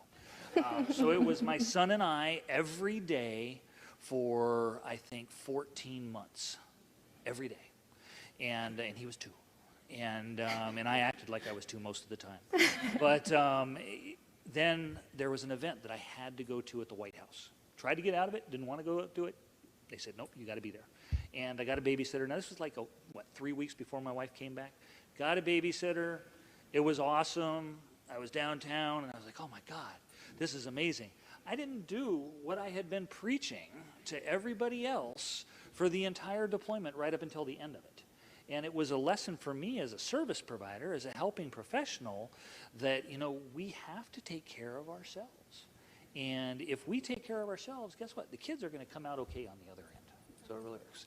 And the other one is that you said earlier, talking about, the deployments that were just deployments when it was you and your husband. Not a big deal. Like my story, my wife would deploy. I would take a picture of all the plants. 5 days before she got back, I went to Lowe's. I bought those same plants, put them in the house, a little bigger than when she left. And she was just like, man, that's amazing. You kept all the plants. They look great. It was amazing. I mean, it cost me like $100. It was well worth it. I realized very quickly I could not use the same strategy with my son. Is she just finding out about this now? Yeah, she doesn't know, unless she's watching it. Hopefully she's at work, so she's not watching. That's awesome. Yeah, one of the things that I like to tell our families is when you think about the reintegration process with kiddos, you have to remember that when the service member left, the routine that they took with them is the routine that they're returning with. That's the routine that they remember. So we have to be patient when we explain. Hopefully we do a good job at explaining as to why the routine has changed. When my husband left, Cameron was 3 sizes smaller in shoes and pants, and now he's a walking, talking, crazy child, right? So there's a lot that's going to go into it. We're going to start a potty training process. So that's what I mean when I say I'm interested to see how my own personal feedback at work helps my life. General Tahan, this one's for you. How do we make the healthy choice the easy choice when it comes to improving our health? I think the most important thing is to realize it's the small changes that make a big difference, and it's taking one step at a time and really doing it in a way from a positive perspective. And I'll use one that I think everyone can relate to is, let's say you wanted to do change your weight. Some people want to lose their weight. Well, one of the things is how do you do that in a way that actually builds your psychological safety and your grit and your resilience? Well, it's probably not saying, I don't want to eat these type of foods, right? I want to not eat these type of foods, because then when you eat them, you feel like you fell off the bandwagon, right? And you're like, you disappointed. How could I not have that? Well, guess what? Your own ability to deny yourself a cupcake only lasts for so long. But if you change it around just simply and say, you know what, I want to eat half my plate fruits and vegetables, and I'm going to eat those first. Or I'm going to strive to get 8 servings of fruits and vegetables a day. When you get 6 and not 8, you do not feel guilty, right? Like, so, it's changing how you want to approach it in a way that's positive, right? And kind of flipping it and saying, instead of I want to lose weight, say, you know what, I want to actually eat healthier, and my goal is to do this. And then when you do the other things, you don't feel that psychological loss. And what's really interesting is when they put the American Heart Association diet up, which people feel is very strict, up against something as simple as I'm just going to make half my plate fruits and vegetables and I'm going to eat that first, they had the same amount of weight loss, right? Without all that psychological challenge that comes with trying to actually keep yourself from doing something that gives yourself joy. And so, thinking about it as small changes that make a big difference, what's that first step you want to take? And realizing it might not just be the panacea, it's not going to get you to your end state, but it is going to move you down the field a few yards. And then once you get comfortable with that, take the next step. New habits take about 6 weeks to develop. And so what you want to do is just figure out what that first step is. And then once you feel that that's becoming part of your habit, then decide to take a next step and give yourself grace. It's a journey, right? And behavior change is hard, regardless of what your goal is. If it's starting school, if it's changing your career, or if it's improving your sleep, it's one step at a time. Thank you so much, ma'am. Dawn, this one's for you. Childcare access is a key component to military spouse education, employment, and self-care. Overseas childcare is challenging. Is your agency looking at new and attentive childcare programs, especially overseas when off-installation childcare is limited or expensive? And I think for today, I think I'd like to defer that and come back to that, and we would research that answer. I don't have anything prepared with me today. Okay. Thank you. No problem. Thank you, ma'am. Okay, the next question is for Christina. Why did Army University determine there was a need for spouse development office? So without kind of repeating a little bit, what I talked about earlier, but I will talk about some of our key tasks that we have. So I talked to you about why they felt it was necessary. Our tagline is spouse development is our business. And when you walk out of here today, I want you to know that the Combined Arms Center and Army University believe that spouse development is our business. So I want to be able to talk to you about some of these tasks that I'm really excited about that we have. So I talked a lot about synchronizing spouse education and that we want our spouse programs to fall under our 4 lines of effort. But here's what also makes us very special and unique. One, there's no other office that exists like it. So as we continue to build, we want to make sure that we are effective and that we are efficient and that we're good at what we do for years to come. But 2 things that I am very excited about is one, is we want to be able to, we are working on building a learning management system for spouses. So what does that mean? The learning management system means that a spouse has access to their kind of, I don't want to use the word portfolio, but to their dashboard, so they have access to all of the training programs that they have received along the way, with the intent that not only will you have a transcript for that one training that you've taken, your transcript is building over time. So that way it's useful to you from entry to exit. So by the time you're done and you decide, your spouse and you decide to exit out of the military, you have this long history of programs that you've attended with being offered continuing education units along the way. So that way it'll benefit you professionally if it's something that you choose to do. And the other thing that I'm excited about is that we have a digital repository library, or think of it as a digital launch pad. So where we house courses and curriculums, that way instead of reinventing the wheel, we have the information on our website that you can pull from. And then we also will have podcasts and videos to also help and enhance spouse education. And then we also will have a lot of resources that we will house under each 4 of our lines of effort. That way, when you're looking for something specific, if I want to know anything about leadership, I can go into your leadership tab and find these great resources. Same thing for balance and resilience, same thing for readiness, and we also will be able to house what's new in the Army as far as Army programs and initiatives. So we have built the repository library. We are waiting on, of course, legal blessing to be able to launch it. So the intent is to launch it very soon. So that way spouses have access to it and also will have access to us. Thank you, ma'am. This one's open to the panel. Will SECO ever be permanently available for retiree spouses? So that's the Spouse Education and Career Opportunities Program, and it would take legislation for that to happen. So currently, legislation allows spouses of separatees or retirees to access our resources up to 365 days post retirement or separation. And if legislation were to be put in place, then that is something that we would follow the law. Okay, thank you. This one's for any of the panelists. Can military members use UDEMI as well, or is it just for spouses? And the offering we have through the Spouse Education and Career Opportunities Program is just for spouses. But that's not to say that the military departments could not look at those opportunities for themselves for their service members. Well, Eddie, this next question's for you. What does the employment landscape for military spouses look like in a post-pandemic world? I think it looks good.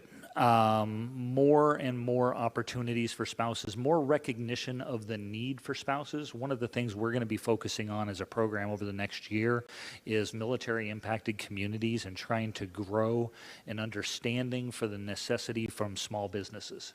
We've focused for the last decade, more than a decade, on very large employers with national footprints, but we still know that small businesses provide a lot of opportunities for military spouses. So we're launching a couple new initiatives, or we've launched a couple new initiatives that are going to focus in on growing small business opportunities and creating that awareness at the local impacted level. The other side, of course, is the more opportunities in the remote space. We have to recognize that not every job is going to be a remote job, but a lot more jobs are going to be remote. Frankly, we have to recognize that not every individual is going to be a good remote employee. So that's a part of the puzzle. We can also do a better job of helping spouses to become better remote employees. That's another space that we're really interested in is, how can we help a spouse to be prepared to be a remote employee within their chosen industry? And then, of course, what we talked about earlier, the fellowships, the opportunity to place military spouses within corporations with compensation, very exciting. We're extremely pleased to be able to do that, and thanks to to Congress, obviously, that gave us that opportunity, and to the organizations that supported that with Congress to make that happen. Thank you so much. Robin, would you like to follow up on some of the financial sides of post-COVID? Yes. Financial aspects of post-COVID. So one of the things that we've definitely been able to go in to see are loss of spousal income, right? So going and leaving the workforce. I was also one of those that was forced to be a homeschooling mother while working full time. And I realized I'm terrible. I'm just glad that it looks like they might graduate on time. But so losing the income and then having to readjust, right? So we go and we can see right now the current economy. We just moved to JBLM where the cost of living is the same as it is here. And yet we're paying the same amount for a house, but with less that we're working with, right? So the economic impacts we see everywhere. And so we're trying to go into struggle and see how can we go, and there's obviously the SecDef, you mentioned it earlier, the SecDef's taking care of our people memo that came out, but how do we go and kind of shape what we're currently doing and being able to tailor it a little bit more, so when we're going and having to pay more for childcare, when we're having to go in to pay more for housing, when food costs are higher, right? All these different areas. And I will say it again and again, we have tremendous resources at the installations and through Military One Source to be able to go and to assist. But if we can't get people to go and to use those resources, what do we do? And so we really, really need you all to be able to push those out. Thank you so much, ma'am. Do we have another question? This is from our online audience from Schofield Barracks. Spouse Development Center. Will prior learning be included in a spouse's transcript, and will spouses from all components be eligible to benefit from the Spouse Development Center programs? And we're spouses from where? All components. Okay. Yeah, so Spouses, when we talk about retroactive, we'll have to look at how far back you can go as far as the system that we're designing to build. But what I can tell you is it will be open to all compos. But first, we want to make sure we attack training and doctrine command so that way we can ensure before we launch this out to everyone that the way we launch it, I don't want to use the word perfection, even though people say I'm a perfectionist, but I want to make sure it's as close to perfect as it can be before we start to launch it out globally to include all Compo 1, 2, and 3. But that is the intent as we look long-term for this program. Great, thank you. So as we wrap up, this is for all panelists. If there was one thing you hope the people in the audience today do as a result of our conversation, what would it be? So my goal would be, I'm going to use a Nike slogan, just do it. Whatever that is that you want to start off with, whatever your goal is, start it, right? Start somewhere. And I have a funny story, and it came from a soldier at Fort Campbell, and it wasn't a spouse, it was actually a soldier, but I think it's very helpful. You know, he needed to lose about 40 pounds to be able to stay on active duty.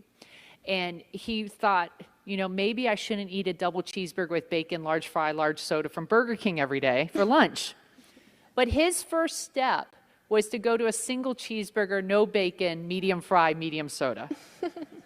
And then once he got used to that, he switched from soda to Gatorade, and then he switched Gatorade to water, and he actually painstakingly in 4 pages wrote a letter of all the small steps he took to lose the weight. And I think the story is very powerful because it doesn't have to be what I would tell you to do as your first step. It's what you're willing to do as your first step to get to a better state of health.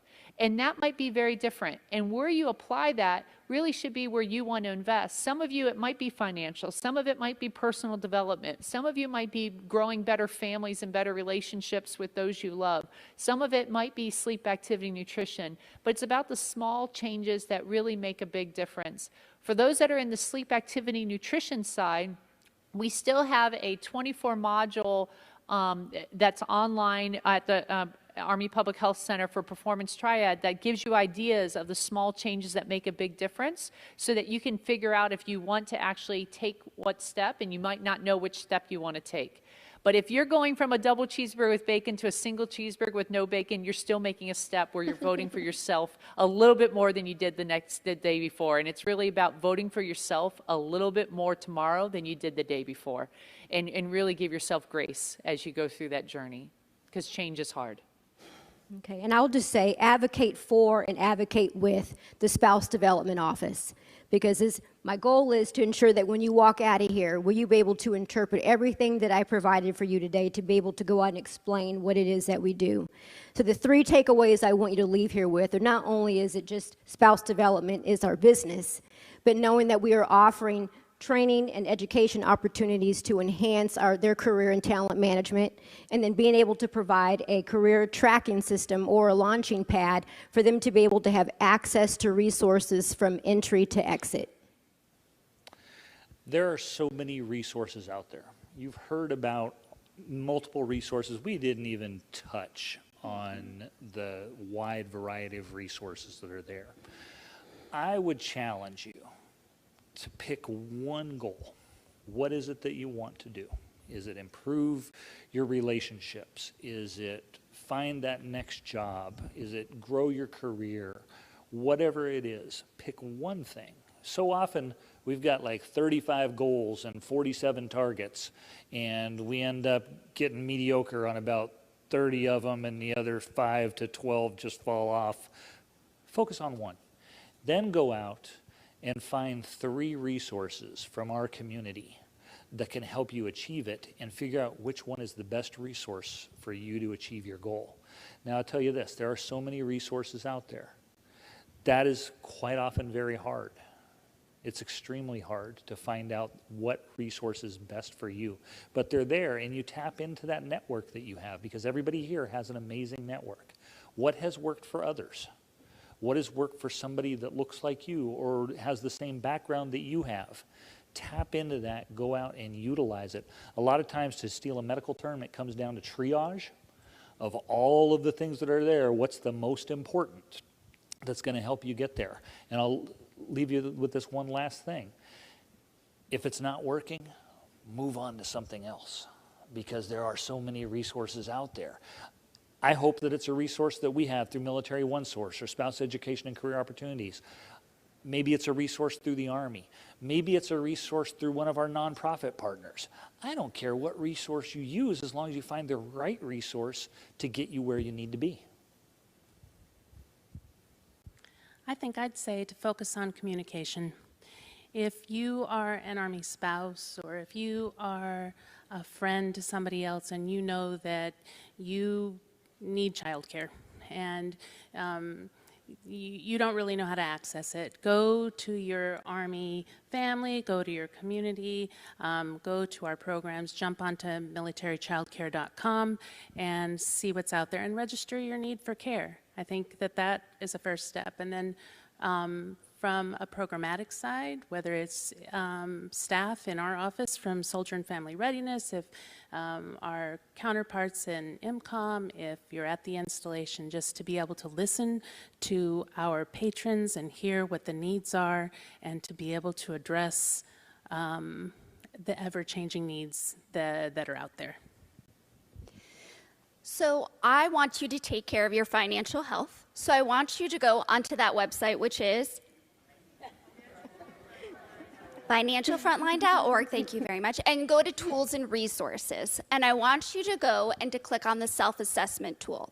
And I want you to go and to take it. It's going to take you less than 5 minutes. And I then want you to go and to have a conversation with someone. I mean, it'd be great if it was your spouse, but I mean, if it's not, you feel more comfortable with somebody else, that's good too, but hopefully with your spouse or your significant other, and you sit down and you talk through kind of your money memories, because that's going to go and help you to realize why you're going in the direction that you're going. And then I want you to go into also go and to look at some of our videos, and I want you to pick up the phone. I want you to go and to call one of our personal financial managers and counselors. Just remember, you don't have to have a problem to go and to use these resources, right? Sometimes it's just good for a check-in, and it is a great employee benefit that we have. So let's not think of them as being something that you turn to when there's a problem, but instead you're going and being preventative and proactive. Thank you. Thank you so much, everyone. I feel like we had a really good discussion. Stop. Tani, you didn't answer your own question. Oh, one takeaway. Ooh. Can I take the takeaway from you that I'm going to survive the fact that I'm on a deployment with a 2-year-old right now? One thing I didn't mention is that my husband was actually scheduled to redeploy when I got offered to come here this week. So I was like, do I go and take the chance that he might come home, or what do I do? But like the Army does best, they shifted it and he won't be home today. So, but honestly, I think one takeaway is that even just in this process of accepting this, I've had to learn to lean on Miss Holly Daly a lot. And she was my friend that called me, and I just started being hysterically crying on the phone. So that was a little awkward, but that's okay. But I learned from that experience, and I had to have this new friendship and learn that I just built a new Army spouse friend, and I had to learn to lean on her during an unfamiliar deployment for me. And so maybe to step outside of your comfort zone. We all stay within our SFRG groups, and we stay close to those unit families, but learning our community's off-post within the Army. We did a military spouse appreciation event at the 82nd, and it was super important to me that we showed an example of this. And so what we did at registration is that everyone got a stamp, and it was 4 different colors. So then naturally, when I welcomed everyone, they were sitting with their little huddles of their friends. And then I said, okay, so if you're this color, go over here. If you're this color, go over here. And I started hearing all the griping and the, can I switch teams with you? And I said, no, you can't. You're going to stay in your team, and at the end, I'm going to show you why. And what happened before my eyes is everything that I hoped, is that I watched relationships build, and I saw friendships and phone numbers being exchanged, and oh my gosh, you live in my neighborhood, I have the kids the same age, and play dates being planned, and for me, that was everything. And so if I could say one thing as the takeaway, is that you need to really know your community, and not just your unit community, and build relationships. And that's one really cool, unique thing as an Army spouse, is that we get to build relationships with people that we may have never had the opportunity to build relationships with. So that's my answer. So, Holly, I would love to welcome you back to the stage.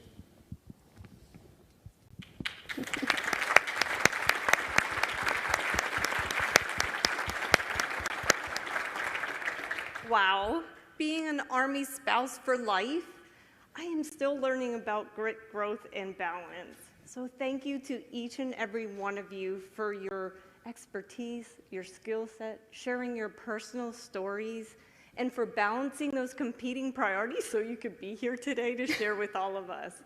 And thank you, Tawny. Thank you for building that, polishing your grit so you could be here with us to share your story and for moderating today. So we are truly appreciative and grateful to all of you. So join me in a round of applause, please.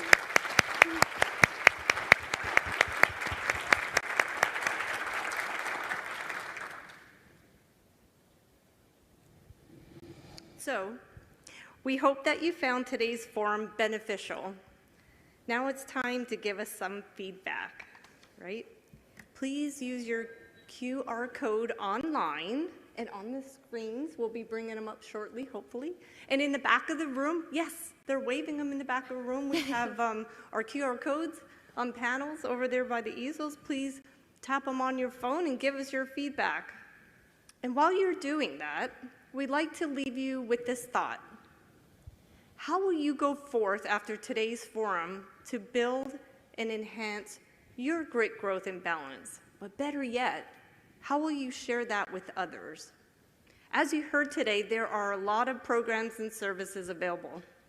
To include, we got our AUSA Family Readiness Pavilion booths in Exhibit Hall A, and you'll see signs over there, and when you leave in the hallway and online, we should have them online.